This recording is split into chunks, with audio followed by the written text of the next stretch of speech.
Click the link in the description for your free Amsoil catalog.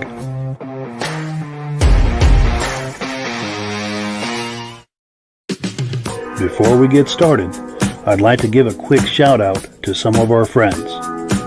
The Eastern Snowmobile Racing Hall of Fame. Search for them on Facebook. Central Minnesota Pond Racing. Search for them on Facebook. The historic Lancaster Motel for the ultimate Eastern trail riding adventure. Crane's Snowmobile Museum at 172 Main Street in Lancaster, New Hampshire. The Vintage Snowmobile Club of America Quarterly Magazine. The Bridge Street Garage Racing Team, the house racing team of the Vintage Snowmobile Podcast. The New Hampshire Snowmobile Museum at Bear Brook State Park in Allenstown, New Hampshire. And lastly, if you decide to advertise with the Vintage Snowmobile Podcast, this could be your advertising message. Good evening and welcome to the podcast. I'm really glad you're here.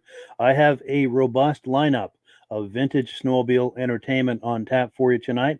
But before we get into all of that, I want to make sure that everything is working properly. So if you can see my face and hear my voice, I'm going to ask you to make a comment. Let me know where you're viewing this from and whether you are a first-time viewer or a regular viewer. Now, to our first-time viewers who are here tonight for the first time, thank you so much for stopping by. I hope you have a good time with us and decide to join us here each and every Wednesday night at 9 p.m. Eastern Time. This podcast simulcasts to 8 different places across YouTube and Facebook. So wherever you're viewing this, just circle back here next week at 9 p.m. Eastern Time on Wednesday night and join in the fun. We'll be here waiting for you. Also, to our regular viewers who are here week after week after week and season after season after season, thank you so much for doing that. You guys are the ones that make this possible, and we thank you so very, very much. Let's take a couple of quick comments here, and we've got a couple of guests waiting for us. I don't want to keep them waiting any longer than we have to here. We've got Reese Fleury saying hello. He said he can hear us loud and clear from Tupper Lake, New York, regular viewer. Rick Matson says, sounds good from northern Minnesota. Thank you for that. Victor Polster watching from Ontario, Canada. First time watching the podcast. Thank you so much, Victor, for stopping by. Hope you have a good time with us and decide to join us here each and every Thursday night. I made a mistake earlier. I said Wednesday night. That's when we do the Muscle Car podcast. We do the Vintage Snowmobile podcast on Thursday nights. So pardon me for that. Brian Van Haverbeek says, hear you loud and clear from Mount Bridges, Ontario, regular viewer. And he says, good evening. one more comment, and we're going to bring our guests on. Stacy and Art Fosler, regular viewers from the very beginning. They're saying it sounds very good from Platkill, New York, regular viewers. Okay, so I'm going to continue to pop the comments on the screen, but I'm going to bring our friends on here just a couple of clicks away. Well,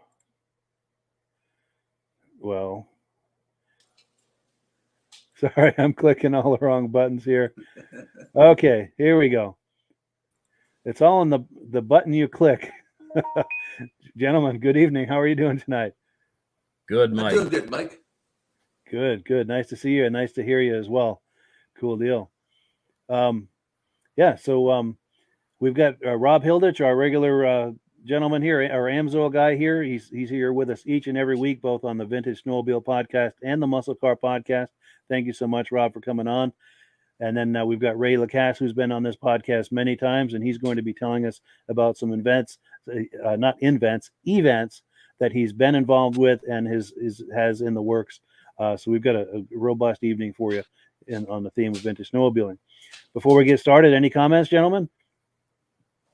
I'm wondering if the guy in northern Minnesota has snow up there yet. Good question. Yeah, anyone who's got, let's pose that to all of the viewers. To anyone who's got snow on the ground right now, please leave us a comment.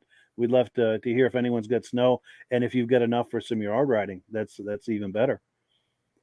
But cool deal. So let's take a look here at the menu tonight. We've got our item number one. Our guest is here live, Ray Lacasse, and he's going to tell us about some recent and future vintage snowmobile events. So we're going to put you full screen, Ray. Okay. And, please talk to us. Yeah, so we just had our first annual Great Northwoods Vintage Snowmobile Show in Swap Meet back in September, on September 17th. Worked out to be a beautiful day. It was supposed to rain, and ended up there wasn't a cloud in the sky. We had probably approximately 30 sleds there. Not a ton of sleds for the first event, but we didn't know at the time when we scheduled this until we got deep into it that it conflicted with another show. So next year that's all taken care of, and the dates are separate. So I think we're going to have a big event. But we had a huge spectator turnout. We had some unbelievable sleds, which I know you have pictures of and a little bit of video of that we sent to you. So we're really looking forward to doing that next year. We had a lot of people because we've done 2 vintage snowmobile rides now up in Pittsburg, New Hampshire, and this is where the show was.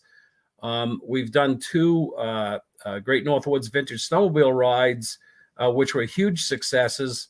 And this next year on March 4th, we're doing our 3rd annual Great Northwoods Vintage Snowmobile ride to coincide with what's called the Parade of Lights in Pittsburgh on Back Lake, where they're trying to set the Guinness Book of World Records for the most snowmobiles in a parade. Last year, there was probably close to 1,000 or better sleds. They're expecting more even next year. Excuse me. And the vintage ride in March, on March 4th, it's a 30-mile ride. It's free. We do a cookout. We give away a few prizes. We're going to be raffling off another sled this year. We're waiting to get that ready before we have the tickets out for sale. And it's a huge event up here. And if anybody, or if you've never ridden in Pittsburg, New Hampshire before, it's one of the top destinations in North America for snowmobiling. It's a great time. The trails are great. The scenery's great. The people up here are fantastic. They look forward to having everybody up here. Wonderful. Now, I do have some footage queued up, footage that you were talking about. I know that you were able to take a lot of images at the event. I put them into a little montage with some music under it. Let's Awesome. Get that rolling here and take a look. And I think I may have to load that again. It's funny, every podcast, that first video just doesn't want to come on. It must have stage fright or something. So let me try clicking again. I'm going to get a big hook and pull it out onto the stage.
Good times in Pittsburg, Cool. New Hampshire. Yeah. Cool deal. And we've got some footage you shared with us too. We'll be looking at that a little later in the podcast. But Awesome. Any reactions, Rob, to what we've been looking at? Or I seen that caboose with leopard skin on it. That's not factory Arctic, is it? I don't know, but it's cool. It sure is cool. Yeah, it looked like three people could fit in that one. Yeah. It was pretty cool. And you're talking about your vintage ride is going to be 30 miles? Yes. I don't know if my back could take that on my own machine. Well, I tell you, the last year was a little bit bumpy because we got 18 inches of wet, heavy snow that day. They were perfectly groomed the night before, but it didn't take long with that wet, heavy snow to get pushed. But the year before, it was cold. The night before, I mean, it got down to about 7 degrees, and it was beautiful for the vintage sleds because it was just flat, the whole 30 miles. It was awesome. Yeah. Is it 30 miles around the lake, or is it through the woods and the trail? No, it's through the woods. Nice. We do this one loop. It's kind of off the main trails. It's as wide as the main trails, but it's not as commonly used. So it works very good for this ride because there's not a lot of people on it. And in the club, the Pittsburg Ridge Runners are just awesome. I call them up and tell them we're having this event, and they have me mark down the trail, and they just go out at midnight and groom this trail. It's beautiful. I can't wait for next year. Good. Yeah, for sure. Yeah, for sure. Now we do have some comments coming in. Let's take a look here. We've got John Spranger Jr. says, sounds great. He's a regular viewer as well. John Wernsdorfer, good evening from the eastern shore of Virginia. Roger Cormier from Winnipeg, Manitoba, regular viewer, everything sounding and looking good. Here's one of the questions to the answer. Here's one of the answers to the questions we put out there. Rick Matson says he got 4 inches of snow, but it's all melted. And but it won't be long. I bet there was some tracks in it though before it melted. Yes. Yeah, good question for you, Rick. Let me pop that back on the screen. Rick, were you able to do some yard riding while that was on the ground? And to anyone who does some yard riding or any kind of riding for that matter on a vintage snowmobile, please take some cell phone footage for us. We would love to share that with everyone here on the podcast. All you have to do is be sure and hold the camera horizontal like this for a wide shot because it's very difficult to edit vertical footage. And take some drive-bys with some yard riding or anything you can get and just contact me and we'll figure out how to get it here and I'll edit it up into a little something we can enjoy on the channel here. A few more quick comments. David from Alaska Railroad says, good evening, Mike, Rob, and Ray. Good evening back to you as well. Also, David says he loves that 76 TX. He said he had one, wishes he still did. He's a diehard TX and TXL guy. And that was yours, wasn't it, Ray? That was my sled. Yeah. In fact, let me pop that graphic back on the screen. You are a diehard TX and TXL guy yourself too, aren't you? I was, and in fact, the next vintage sled I have is going to be a TXL. Sweet. Oh, yeah. I want a TXL. I just we've got to get out and travel a little bit. I think to find one. Yeah, those are sweet sleds. We had one when I was a kid. We had a 76 TX 250, and that was a sweet sled. Yeah, I had a 77 TX 250 that I used to race. And that's why when I found this 76, it's not the exact sled, but it's the same style. Pretty darn close. You just don't see a lot of them, in this area for sale, and one that's running. So, I had to pick it up and restore it and love the sled. It's fun when you're on the trails. The age group of people that are going by you, if they just stare at you and keep on staring at you and go by, they don't even know what you're riding. But you get the guys that turn their heads and their thumbs come up, and then they follow you to the next intersection so they can look at it. You know the group of people you got. It's awesome. Yeah, for sure. That's cool. Yeah. And then one more comment. Roger Cormier says, nice show. Lots of wonderful memories of the good old days. Absolutely loves those El Tigres. Now, were those Dave Stroud's El Tigres? That he wasn't at that, was he? No, it wasn't Dave Stroud. I can't remember the guy's last name off the top of my head, but he's local to the area. Yeah. And he had him. It's the first time he's ever gone to a show, and it just happened to be because it was close to him. So it's pretty cool. Yeah. He's looking forward to it next year. Nice. That's cool. We're going to have some regulars for that show. Yeah. And then we've got a few more quick comments here. Stacy and Art Fosler, they have a 71 TX Charger and a 78 TX 440. Wonderful. Yeah. If you're able to, we'd love to see some footage of that. Just kind of a walk around like you did with that Chevelle and that truck.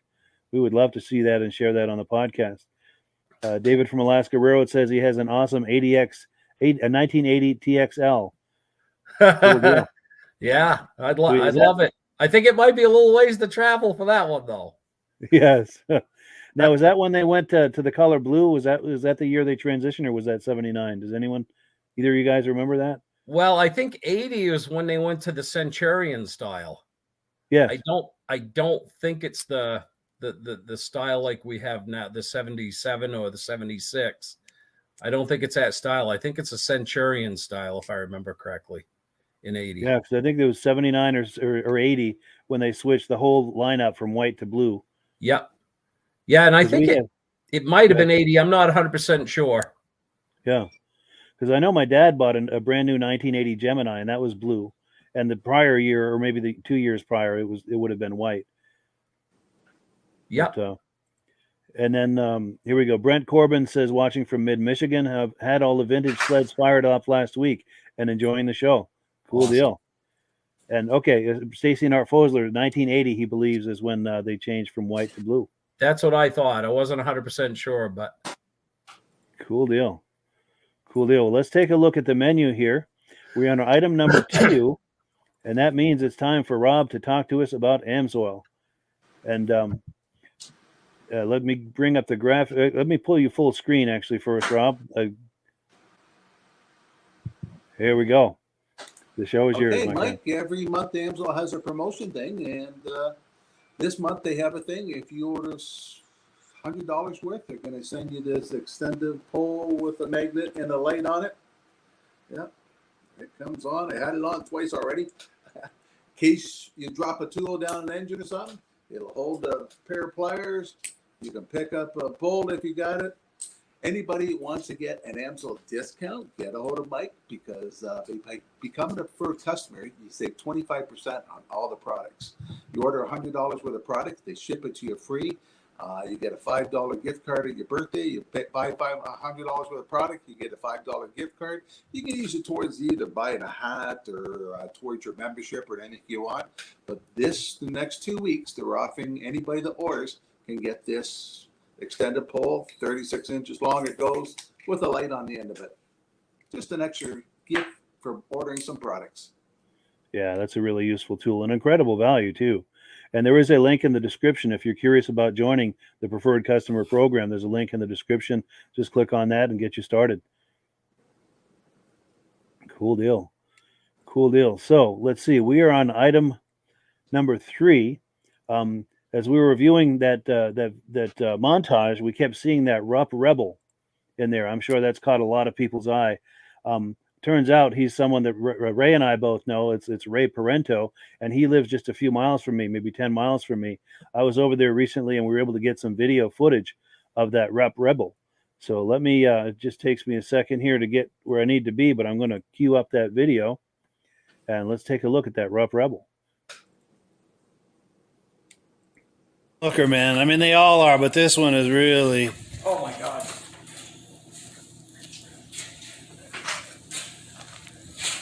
See, Rupp never made that sled. That is not a factory-made sled. That is like a kind of a Frankenstein? Yeah.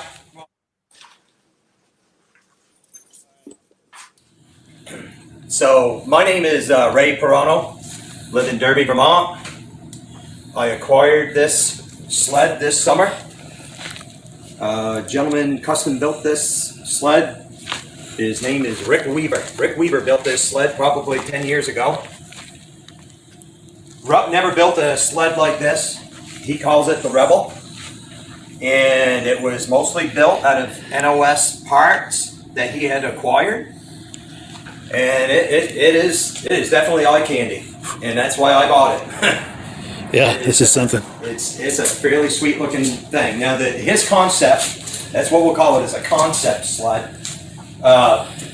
His thinking was in '74, what if Rupp would have built a Snow Pro sled? and obviously they did not. They built at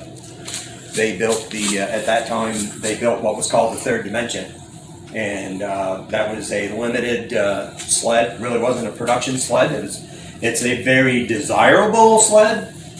But anyway, Rick built this sled. Basically what it is, in a nutshell, it's a 75 FA tunnel and bulkhead. He's got a 76 Magnum skid and suspension underneath it with a 76 Magnum cleated track. It's got a Kohler RS engine. It also has, it's a RS wide base, I believe is what it's called, and those are 75 heads. You gotta believe he put the heads on because anybody that notices them, the angle of the fins, they're cool to look at. Yeah. He put Mikuni 38 carburetors on it. Oh, that's choke. Okay. Yeah, he's got manual choke levers on it. That's cool. And also the skis would be on that's the same skis that a 76 Magnum would have had. So the fiberglass, like I mentioned before, in 74, Rupp built a 3D race sled. So he used the 3D glass lowers and the hood, custom fitted, so that it is more of a mid-mount engine design. On the 3D, the engine would have been placed here, but for the Rupp guys, they would understand what I'm talking about.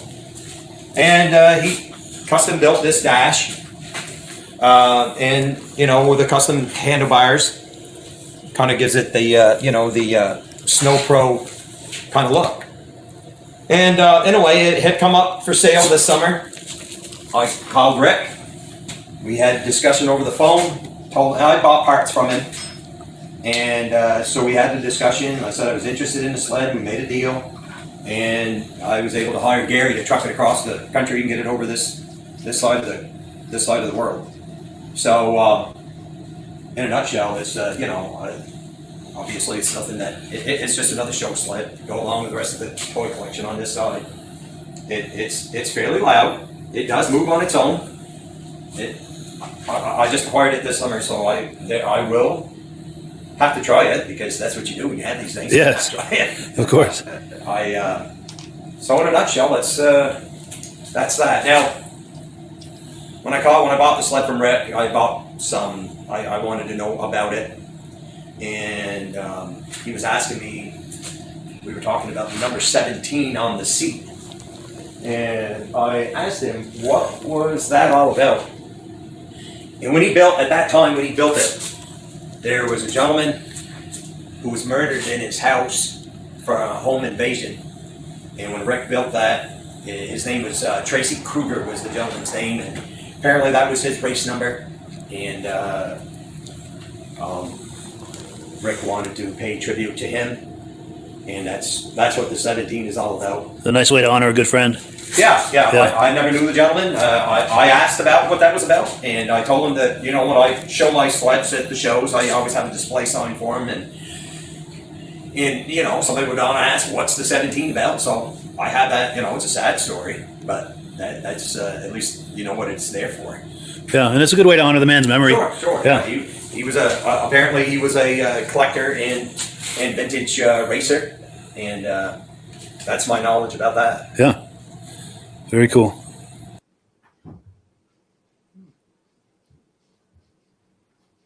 Oh, I turned my mic off. How's that for some eye candy? Yeah, that's awesome. I enjoyed seeing that at our show in all of his sleds. I mean, Ray's got every one of his sleds were impeccable. Absolutely. You got to take your hat off to somebody like that does the work that he does and has those sleds. It's just beautiful. Yeah, I agree. He does most of that himself. I like the way he says he's going to take it out for a ride. Yeah. Oh, absolutely. I think everybody should ride them. Yeah, I know with my TX, the guy that restored it, he was afraid I was just going to take it and park it on a pedestal and it was going to sit there. And he was so tickled to see me take it out on a trail, to kind of show off his work a little bit. It was fun. It was fun to see him get excited about it too. Yeah. Cool deal. We've got some comments that have come in, and we're also going to have a second look at that Rebel. He's going to start it up for us a little later in the podcast. I haven't heard it run yet. I want to hear it. Yeah, for sure. It's just as easy on the ears as it is on the eyes. I'll say that for it. And also, we've got some footage from Ray, also from that Pittsburg show we're going to be looking at later in the podcast. But let's see. David from Alaska Railroad has a comment for you, Ray. He says that 80, that Polaris was not for sale, and he says that the 80 was blue. Yeah. Okay. Well, it's probably a good thing because I would have had to make a trip out there. Yes. And then Rick Matson says 76, 77, 78, 79 had the same TX body style, and it changed in 1980. And you're right. I think that's when they started with the Centurion. And then the TXL started looking more like the Centurion and that more rounder style. Yeah. And a few other quick comments here. Dave Lowry says hello from Alberta, where they have some snow on the ground. Cool deal. Awesome. Joe Zenert says cool custom Rupp. Absolutely. David from Alaska Railroad says if only Rupp would have built a sled just like that. Yeah. That would fly off the shelves. And then Paul Peruski says that is one cool Rupp. And as does Josh Leverker. A lot of comments on that Rupp. And I do believe anyone who sees that is going to have a lot of love for that Rupp for sure. Cool. Any other comments, gentlemen, before we move on to the next item? Or no? Cool. All right. So we are on item number 4. A bizarre and interesting and wonderful coincidence. Larry Buerman, who was inducted into the Eastern Snowmobile Racing Hall of Fame just last month, September 10th, 2022. It was published on the Eastern Snowmobile Racing Hall of Fame Facebook group just today that today is his birthday. So how is that for a coincidence that we're going to show his induction tonight? I had already planned to do that, and then I found this where the Eastern Snowmobile Racing Hall of Fame is wishing him a happy birthday, which is today. So I'll read this, actually, some details about his racing history. The Hall of Fame wishes him a happy birthday, Larry Buerman. Larry was inducted into the Hall of Fame on September 10th. Larry earned the coveted number 1 for the 69 and 70, as well as the 73-74 seasons. He is the first driver to earn the USSA Eastern Division number 1 for his victories during the 68-69 season, and this riding Ski-Doo snowmobiles. So what a perfect opportunity to set up a clip of his induction. So let me, he's just a couple clicks away here. Let's take a look at his induction into the Eastern Snowmobile Racing Hall of Fame on September 10th. Let's take a look. Larry Buerman. You can sit there, Larry, and stay in the shade for as long as you want until we call for you because it's a hot day. So I'll have you come up after I finish reading your race record here. Larry Buerman, inducted into the Eastern Snowmobile Racing Hall of Fame 2022. Larry was the first Eastern Snowmobile racer to earn USSA's number 1 gold bib for the 1970 season by winning more races than any other driver in 1968 and 69. In 1970, Larry won the New York State Championship along with the Adirondack Cup, and he also won the Pennsylvania State Championship.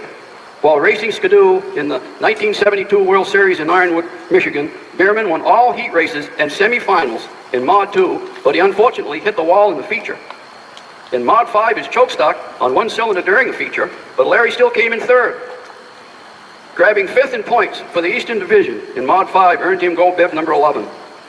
Buerman was high points man for the 1972 and 73 seasons at the Weedsport Speedway in Weedsport, New York. Larry cleaned house at Coudersport, Pennsylvania in 1973 by winning in Mod 2, Mod 4, Mod 5, and 340 stock.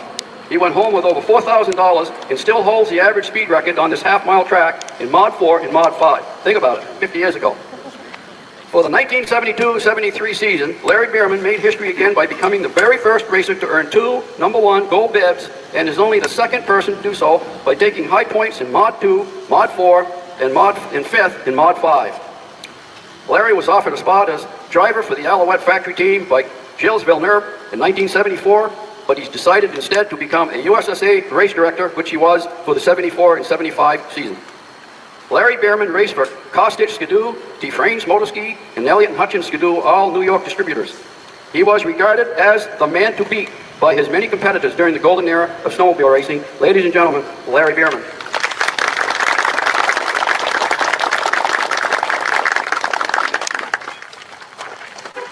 Thank you.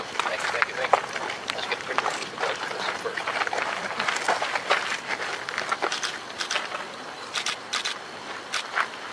Okay. Thank you for everybody that showed up and for those that couldn't make it. When I was younger, to be number one was the only thing to do. Number two didn't count. But at my age now, to be number one would be even better than when I was 1 year younger. But I don't think that'll happen anymore at my age. So I want to thank everybody again, like I said, that showed up for this. I want to thank Paul Crane for this beautiful museum and all the sleds he's got, and the thought and the mind to put this together. I want to thank Edwin Rosenbrook for starting the Hall of Fame, which would have never happened in the West, because they look at us as cowboys that's fallen off a horse. We rode the horse better than they did. Yay. There was a lot of politics there, and I actually could write a book about it, but I won't because I don't want to take your time up. I want to thank USSA for starting the organization, which all of a sudden just come to be. Nobody thought it was going to happen and be as big as it was. They didn't even think so. We had to scratch to try to get members to really get this thing going. And once it started, wow, did it take off. And I wish we still had something today like that for the younger people. But they'd rather be in one of them little buzz cars and, than a snowmobile. I want to acknowledge and thank all my sponsors, Kasha's Nursery and Fruit Farm. He was my first sponsor, which I was a fruit farmer, and who thought another fruit farmer would sponsor another fruit farmer? But he was a great guy. Glenn Donnelly, Wheat Sport Speedway, sponsored me for 1 year. Elliot Hutchison sponsored me. B&M Speed Shop, Milt Johnson and his partners did all the brain work on the sled. I more or less was the jockey. The Dufresne brothers, AC Delco, and Mark III Oil. They were all my sponsors, and I want to thank all of them, because if it wasn't for them, I probably wouldn't be here today. I mean, I worked hard a 7-day week, or 5-day week on the sled. I'd come home Sunday night, Monday morning I would be back to B&M Speed Shop, completely tearing the sled down. And you got to eat and sleep it to be a number one, or to think you were going to win this race. I didn't go to come in second. And that's what B&M was behind me and all of my other sponsors. And my two sons were the same way. I have a younger son, Scott, that has won 5 national champions in go-kart racing. And my older son was probably the best Yamaha engine builder in the state. And politics got into that too, and they quit. I want to thank Oscar St. Ange, was my partner for 2 years, for letting us use this Winnebago to travel all over the country. I really appreciate it, and we can't get a hold of him. He belongs up here with me, but he doesn't want to answer his phone. I wish somebody could get him up here, because there was a competitor from day one. Being a young kid, he was a tremendous driver and a really good guy. I would like to also thank my two sons for putting up with me all this time and all their support, and my ex-wife, and for all the weekends I wasn't home. I mean, that was a lot of weekends. So I think everybody knows what that's all about. I want to thank everybody again for participating in the sport and for attending this Celebrity Hall of Fame. This really means more to me than anything. Thank you.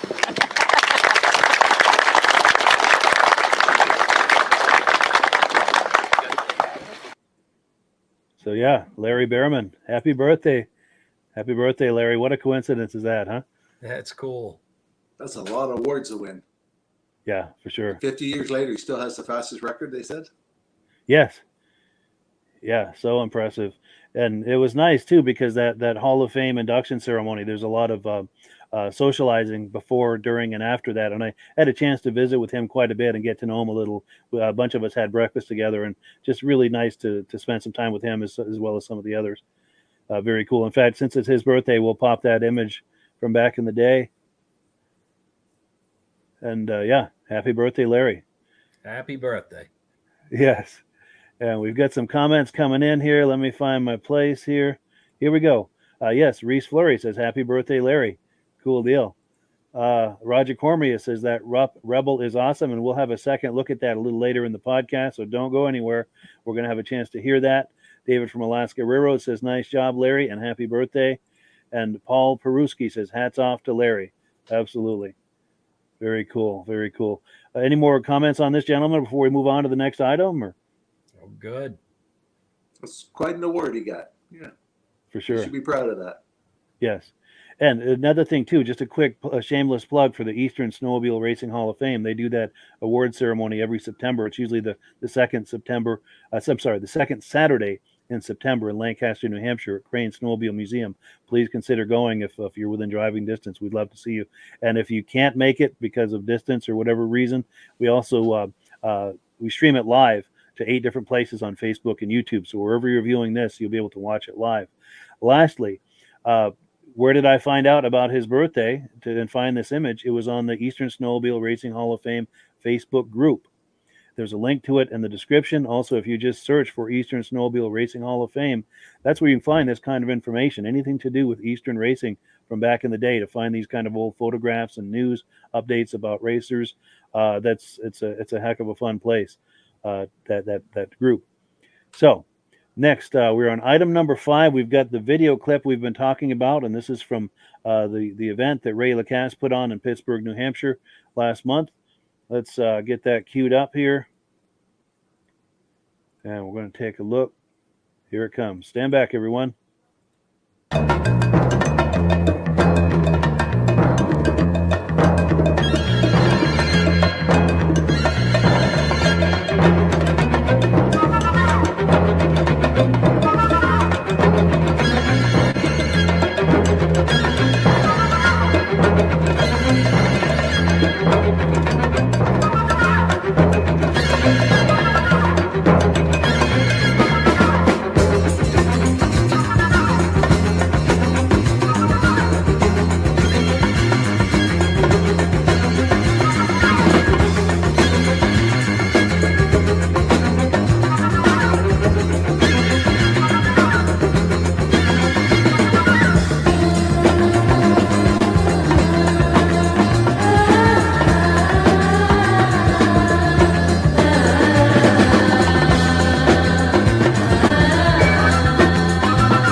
There you have it. Yeah, very cool show, Ray. Very nice. It was cool, and you know, I had a lot of help. People like Armin Buto, another great guy, Rupp guy. Yes. Warren Chase in town, Reggie Parker. I had a lot of people that really helped me. It couldn't have been done without a huge group effort. Great guys. Whenever I call them up, boom, they're right there. Always there, willing to help and get everything going. So just want to thank everybody that was involved, and I can't wait to do it again next year. I think it's going to be probably 3 times bigger, I hope. So we got a lot of good input and a lot of places to look into to help make this grow too. Nice. And I think what I'm going to do before we switch gears, or actually, Rob, did you have any questions or comments about what we were just looking at? Or okay, yeah, good weather for that show, and a great selection of machines you had out there too. Yeah, it was awesome. Yeah, for sure. And what I'm going to do, Ray, I think I'm going to put you full screen and give you a chance for a shameless plug for both your upcoming winter show and the next fall show. Yeah, I'm going to put you full screen here and go ahead. Yeah, so I mean, next year's Vintage Show in Swap is going to be the same weekend, the third Saturday in September. So I think it's going to fall on September 16th next year. We're going to reach out into Canada, across the border. One of the gentlemen that was there, who's done a lot of these or has been to a lot of these shows, said reach out to that, and it's going to be huge. So we're looking forward to that, and we're in the stages of trying to figure out some different things that we're going to try to incorporate with this show and swap meet. And then our Vintage Snowmobile ride, which will be March 4th this next year. We're coordinating it on the same day as the Parade of Lights that they have, which has taken off. It's only like 4 years old. It started with maybe 200 sleds. It's grown to over 1,000 sleds, and we're hoping with Mike here in the near future that we're going to have a little bit of video to show with the Parade of Lights. The Vintage Snowmobile ride, again, we were fully expecting 300 sleds or better last year, but the weather really played havoc. We had just 30 miles south of us. We had 18 inches of wet, heavy snow, but just 30 miles south of us, it was freezing rain. So there was a lot of people that couldn't make it. And we still had about 150 sleds. It was a great turnout. Everybody loved it. The fun part with it is we have people that didn't know the ride was going on, pulling over with the new sleds, just watching, all these old vintage snowmobiles all parked together. It was like a kid walking into a candy store, like a free candy sign. And it was a lot of fun. So we're going to try to incorporate some new stuff, which we'll have on one of these podcasts, probably in the next few months, that will really have more detail on what's going to happen for that ride. Nice. Yeah, very much looking forward to that. I'm going to try to make that, especially the Pittsburgh with them. The March one with the Parade of Lights. I would love to experience that. Yeah, that's going to be awesome. Yeah, for sure. Well, cool. So the next thing we've got here is item number 6. We're going to get a chance here in a moment to listen to that Rupp Rebel. He's going to fire that up for us. But before we do, I'm going to post something in the comments because it looks like we're going to finish a few minutes early. So what I'm going to do is I'm going to post a link where if someone is in a man cave or has anything vintage snowmobile related they'd like to share with us live on the podcast in real time, all you have to do with your cell phone is click on that link while we're looking at this Rupp video. And on the other side, if you've got something vintage snowmobile related to show us, we'll bring it on and we can do some show and tell till about the top of the hour. So I'm giving you a kind of a heads up so you can be getting ready with that while we're watching this video. So I've put that in the comments. So all you have to do is click. Now I'm going to queue up that Rebel video, and we're going to have a chance to listen to him start that up. So let's do exactly that. Awesome. Is it an option to start this thing up? Sure, I'll give her a whirl, see if she'll start.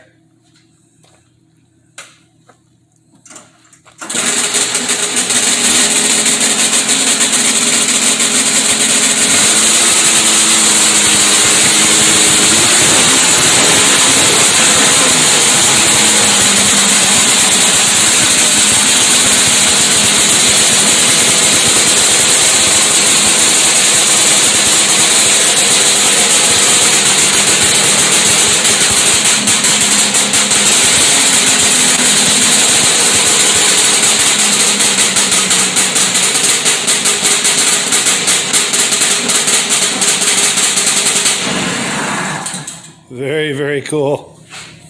Yeah, thank you, Ray. I appreciate that. Feeling. So I got a new shut-off switch coming, but I decided that until that comes, I don't know if I'll tell you what I did. I was took it to a couple shows, and I could smell gas in my trailer. And I'm like, where the hell's the gas? And I couldn't see where it's leaking, Well, I don't know if it was gravity feeding right into the engine or not, but when I couldn't get it started and it was flooded. And I kept pulling and fuel's coming out the cylinders and coming out the pipes. It was a good workout to get it finally running, and you can see the stain here. So where my shutoff is, it's not very accessible.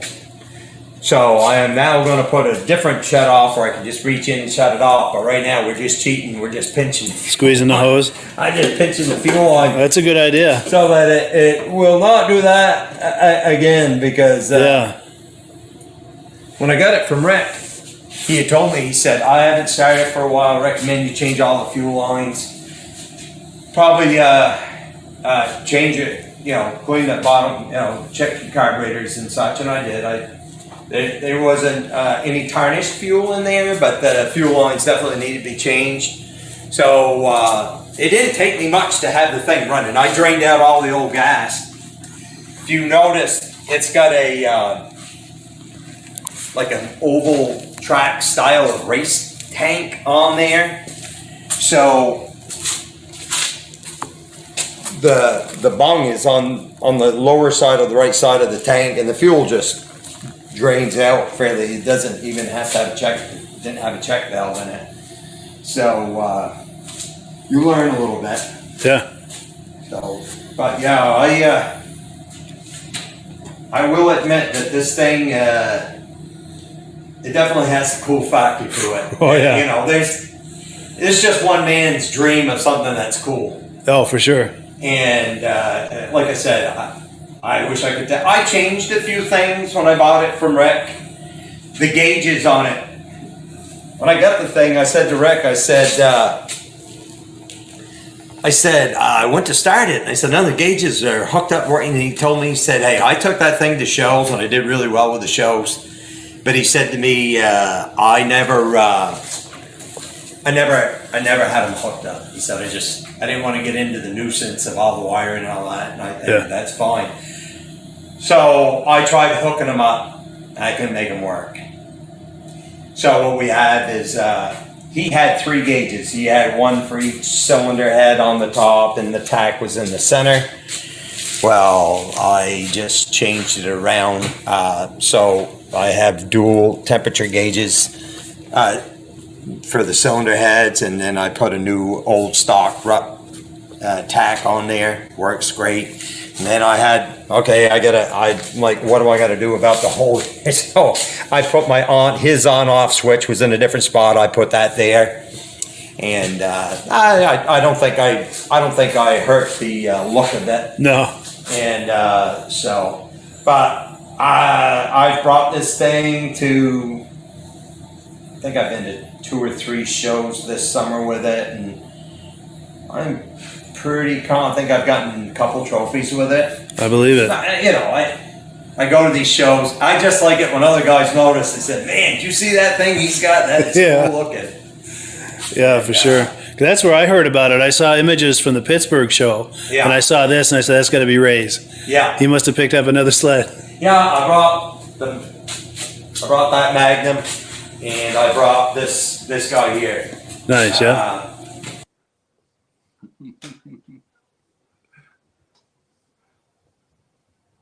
I had my mic off. I'm sorry. Yeah. Any reactions to that, gentlemen? He's got a great collection there. Yeah. That He pipe sure sound does. good on that thing. That was awesome. Great sled. Yeah, that's right. And you've had a chance to see that in person, Ray, out at the Pittsburgh show. He was out there. I did. I saw 3 of his sleds that he had there, and every one of them was as good as the other. But this one just it does, like he said, it's just a wow factor. You look at the sled and it's you just got to admire it. Yeah. Yeah, I agree. I mean, Rupp's really pop like that in general, but his he does most of that work himself, and he keeps them so clean and so shiny and so nice, and he brings them to a show, or even there in that room, they just pop. Yeah, absolutely. Now, does he show up for your drive, your 30-kilometer drive with the Rupp? Well, I don't know if he didn't with that one, but I think he was at the ride with another sled. I can't remember which sled he had, but he did have another Rupp there, another beautiful Rupp, but I don't think it was the Rebel. Yeah, I think it might have been. Remember a couple of weeks ago we had some footage of a Magnum he had with that wraparound bumper that had the coolant flowing through it. Yeah, I think he might have brought that. Or I know at one point he told me he was going to bring that to a ride. I don't know if that's the one he brought, but I know he was talking about bringing that one to a ride. About a year ago, he was telling me that. But cool. So we've got some comments coming in, and also I want to see if we have any takers who are bold, brave souls who are interested in coming on here to join us for some show and tell. If you have some vintage snowmobiles nearby, or if you have anything vintage, clothing, accessories, anything to show us, and it could even be for sale as long as it's vintage related. Click the link in the description. You can join us here for a few minutes until the top of the hour. We've got about 5 minutes here for some show and tell. We've got comments coming in. Let's see. David from Alaska Railroad says he would love to give that Rupp the onions. Nice sound. Cool deal.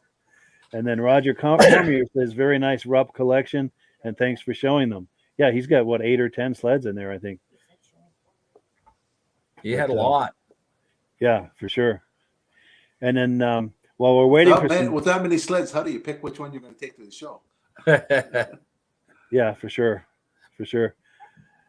Well, cool. Sorry, my girlfriend's making faces at me here.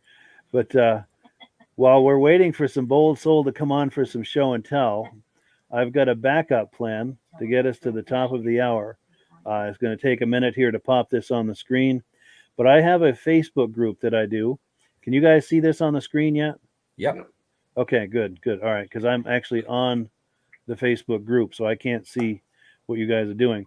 But this is a Facebook group I do. It has almost 12,000 members, and it's called Wheels, Keels, and Snowmobiles. Anything with a motor is fair game in here. Cars, trucks, boats, ATVs, snowmobiles, motorcycles.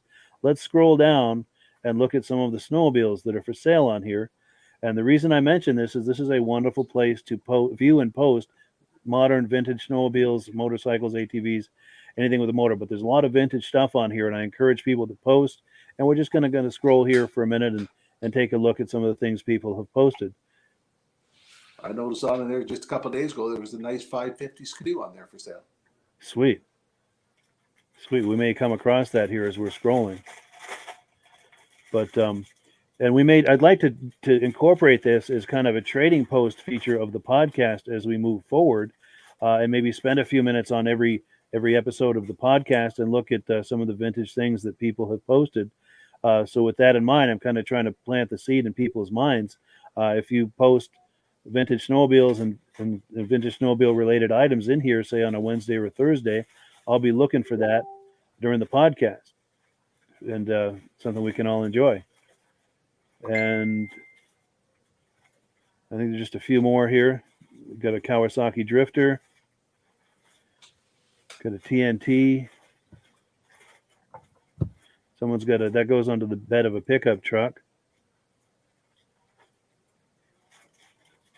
Put your sleds on. Someone's got a dolly. I think it's a dolly and a lift and a dolly. And then a modern sled. And then we start getting to some other stuff. Someone's got I think it's a Rolls Royce in there. Oh, this is actually cool. We're just seeing the first page, Mike. It's not China Voice. Oh, really? Yeah. Let me take a look. Oh, geez. All right. All right. I don't know what happened there, but that's about all I had on that. So I'm going to scrap that. But just to plant the seed in people's minds about the Wheels, Keels, and Snowmobiles Facebook group. There's a page and a group by the same name, as well as a YouTube channel. But this is the group, and there's a link to it in the description. Feel free to view and post all you like in there. Snowmobiles, anything with a motor, cars, trucks, boats, ATVs, snowmobiles, motorcycles. And each episode we might take a few minutes and go looking for vintage snowmobiles in there. Any comments, gentlemen, or any thoughts in general or about that? Or no?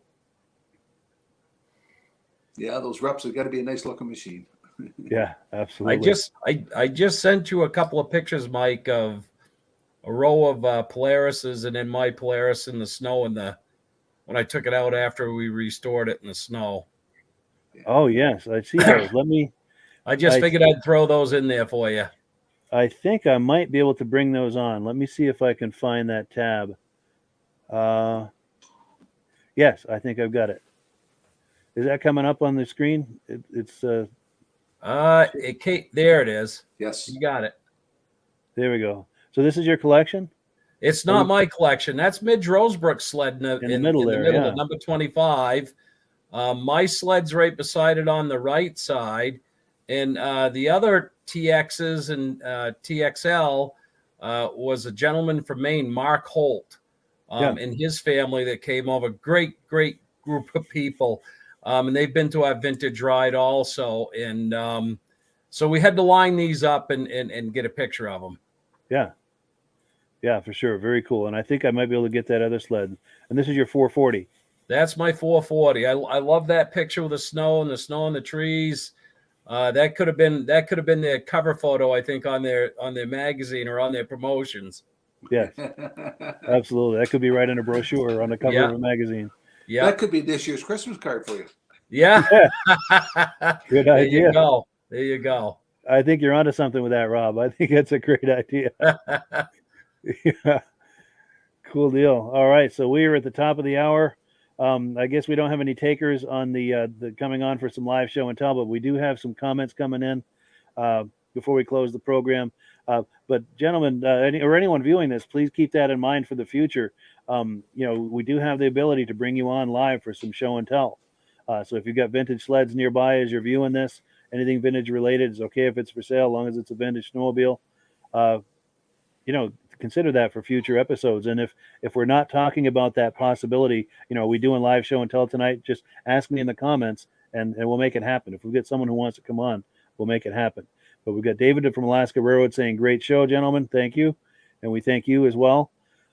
Reese Fleury says, wow, nice. Cool deal. David from Alaska Railroad says, you're killing me with all those TXs. No doubt, man. And then Stacy and Art Fosler says, see you guys next week. Absolutely. Well, cool. Any final thoughts before we wrap it up? How about the video at the end, the tribute? Remember last night we talked about? Oh, yes. Yeah. We had someone answer. No, you're talking about the trivia question? Yeah. Yes. Should we do it again tonight? Yes. And before we do, we had someone email me with an answer. It wasn't the correct answer. We'll have to figure out how we want to handle that. But I'll give you a chance to pose that question. Let's put your full screen here and go ahead with the trivia question. At the end of the show, Mike and I did a video last year, and he's quite good at making videos. I'm surprised how well it turned out. And it talks about the AMSO products. Now, there's one product in there that's not automotive related. If somebody can send Mike an email what product it was, we're going to give them a gift. And you got to watch the video at the end to find out which product on there that wasn't automotive related. Absolutely. And here's where to send that. And I'll email you after, Rob, because they're the answer they gave was kind of right. It wasn't the answer that you and I had talked about. Yeah. But it's not necessarily wrong. Oh, we'll accept it then. Yeah. So I'll email you their information after the podcast, and it will go from there. Yeah. Okay. For sure. And that was on the Muscle Car podcast. And do you feel like giving a plug for the Muscle Car podcast, Rob, while you're up? Oh, it's a fun show. There's like so many collector people with cars out there. And Mike has a couple of people lined up who has a warehouse full of cars for sale. And every week they bring one out.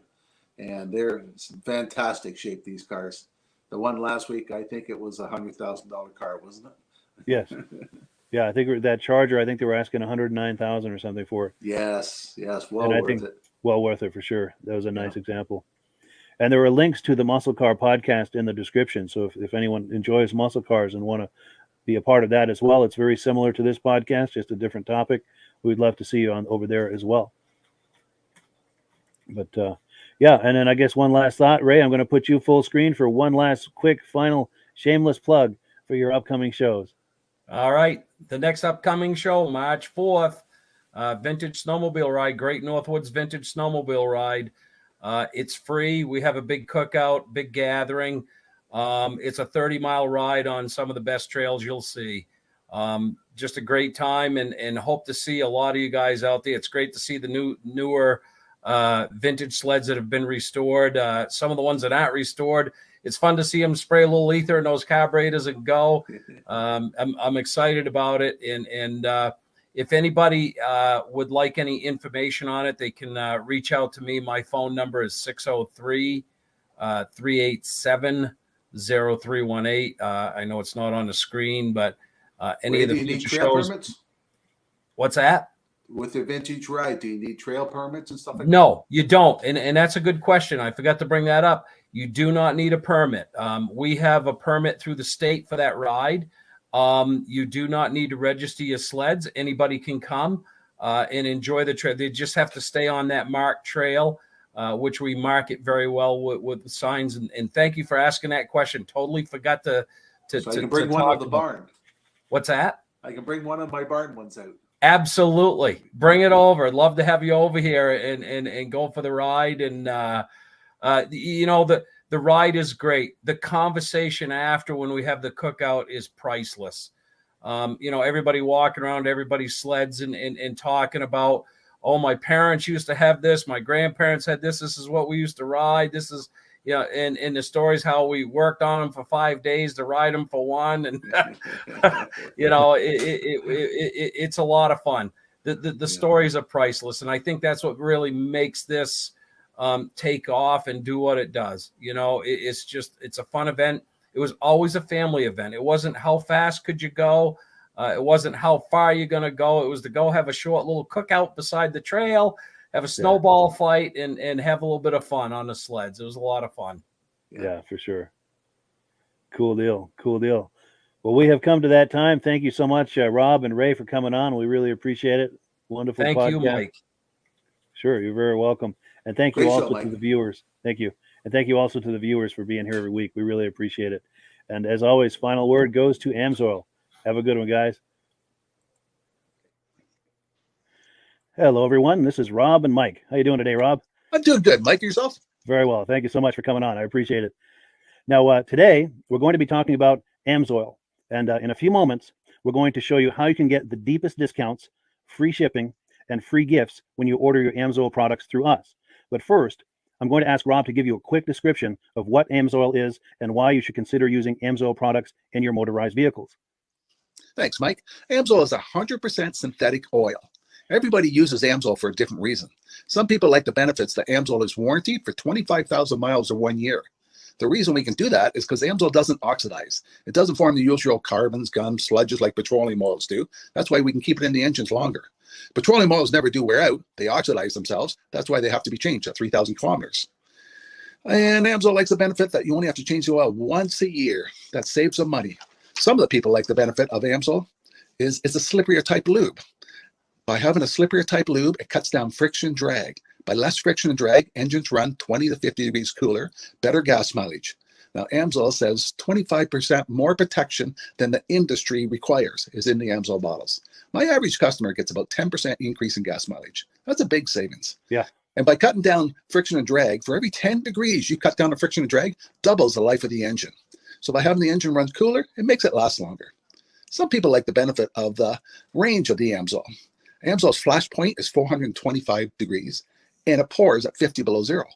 Wow. If you ever tried petroleum oil when it's 10 below, it turns to honey. And in the summertime, petroleum oil thins out, and once it thins out, that's when it starts breaking down. So AMSOIL is an all-season oil, can give you better gas mileage, longer engine life, less maintenance. It ends up being cheaper over a year's time running AMSOIL than it is petroleum oils. That's amazing. That's amazing. And AMSOIL is available for pretty much any motorized vehicle, anything from lawn equipment, cars, trucks, boats, ATVs, motorcycles, snowmobiles. Yep. And a lot of people phone me up and say, well, what's the benefit of our gear lube? Exactly what I told you about the engine oil. It pours in cold weather, it runs cooler, makes the equipment last longer. And they say, well, what's the benefit of the small engine? Same thing. Makes the engine run cooler, last longer, better performance. So it saves on all the applications that AMSOIL has available. Wonderful, wonderful. So yeah, let's talk now. Hopefully this has convinced people to think about maybe joining us in the AMSOIL experience. Let's talk about some of the discounts and free shipping and how that all happens. I'm going to pop a graphic on the screen. And yeah, by all means, if you want to talk people through how this preferred customer program works. AMSOIL has a number of different programs. One of our main ones is a catalog customer, where somebody can order directly out of our catalog. If they order out of the catalog, they order $100 worth, AMSOIL will ship it right to their house. But our best program is our preferred customer. For only $10 for 6 months, you become a preferred customer, you save 25% on all the product. You order $100 worth, they're going to give you free shipping. You don't have to order a whole case. You can mix and match. Say you want 4 bottles of small engine, 7 bottles of 5W30, and a couple of gear loops. You can mix and match. You can order 1 bottle at a time if you want. There's no minimums, no maximums. By being a preferred customer, you save over 25% on all the products you're going to buy. AMSOIL sends you extra gifts, a $5 gift certificate on your birthday, $5 when you renew your account and stuff like that. So it's a good way to save on some of the products you want to buy. For sure. Yeah, it's an incredible value. And this is the deepest level of discount that anyone can get when ordering AMSOIL. Is that correct? It is. Wonderful. So let's take people through the step-by-step experience of placing an AMSOIL order. Then that would include signing up for the preferred customer preferred customer program, so they can receive those deepest levels of discount. So let's go to the website. This is what the website's going to look like. These are some screenshots. Once you go to amsoil.com, there's a link in the description, or you can just type that into a browser, amsoil.com. This is the page you land on. At the upper corner of the page there, you see how I've circled in red. That is the link to click, the Join Now link. That will take you to the Preferred Customer Program page, where you can take advantage of all of these discounts and free shipping and everything that we've just been talking about. This is what that page looks like. In the lower right, you're going to click Join Now. This will pop up. You select the duration you'd like, whether it's 6 months or 12 months, and click Add to Cart. Now, once this pop-up goes away, you'll be back on the main page. And the upper left, you'll see where I've got that red arrow. It says Shop. Now you can start shopping for products, and on your very first order, you're going to get these discounts and the free shipping as long as it's over $100. You'll get all of these benefits right away. So once you click Shop, it's going to take you to the product page. There's different types of oils, lubricants, so on and so forth. For the benefit of this exercise we're doing now, I'm just going to click motor oil. It shows different types of motor oil. Let's click gasoline. Now this takes us to an item. It's their synthetic motor oil. And you can see the item there, and there's choices for different viscosities. But take a look at the price. Let's take a closer look. Let's zoom in. But if you've joined the preferred customer program first, you're going to automatically get the deepest levels of discount. That's what we're looking at here. You're saving $3.80 on that quart of oil. Instead of paying $16.29, you're now paying $12.49 for that quart of oil. That is the deepest level of discount you can possibly get. And then you just add the quantity that you'd like. You select any other items that you're thinking about, add them to the cart. And once you click Add to Cart for the final time, you're going to see this come up at the top of the screen. It's going to show your items and your the total that you're at so far. Pardon me. And then you just click View Cart in the upper right, and that'll take you to your cart. Take a close look here at the upper right. That blue box shows that you're getting free shipping. You're eligible for free shipping on this order because it's over $100.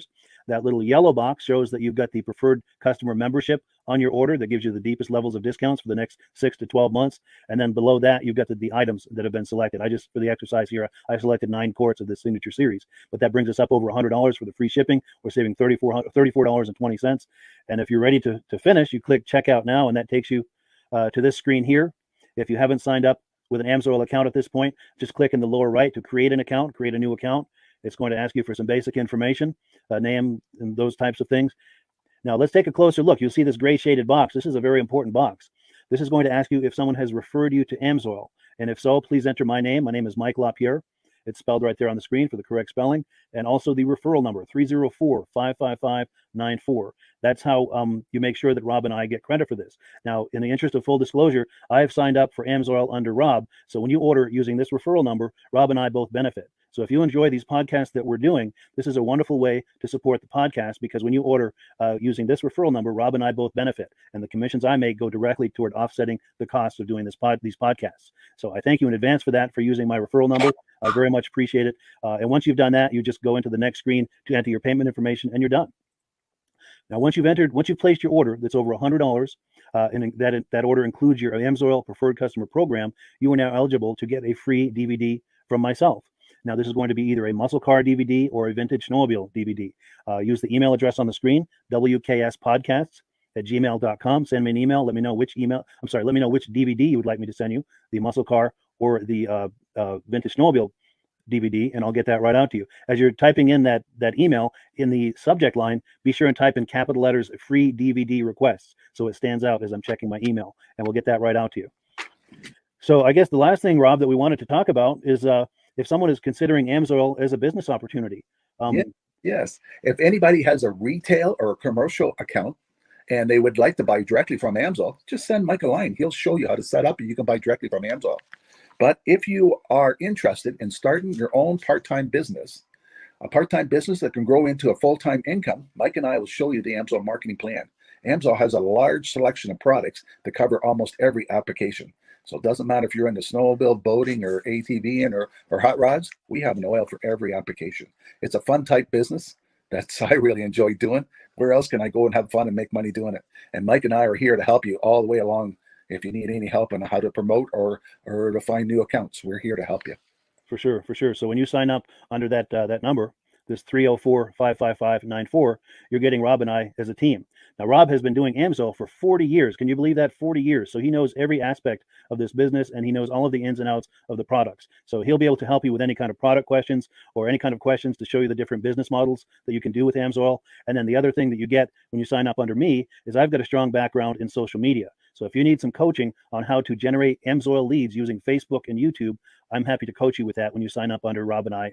You get both of us as a team to help you, to coach you, to support you, whatever you need to get you off and running with this business and having fun with it. Like Rob said, it's an enormous amount of fun. If you're like Rob and I and you enjoy going to any kind of boat shows, car shows, motorcycle shows, snowmobile shows, anything with a motor, you like going to those shows, those events, those races, this is a great way to turn that into a income opportunity for you.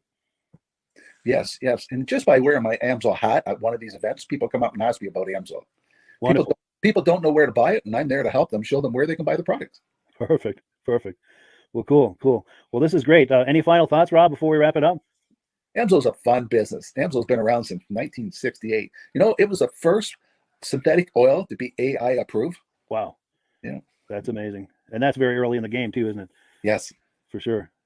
Well, good. Well, thank you so much, everyone, for viewing. Hopefully, we've gotten you excited as we are about the AMSOIL products. We'd love it if you could join us either as someone who uses the AMSOIL products or to join the AMSOIL team as a business opportunity. And we thank you so much for viewing. Have a great day. You have a good day.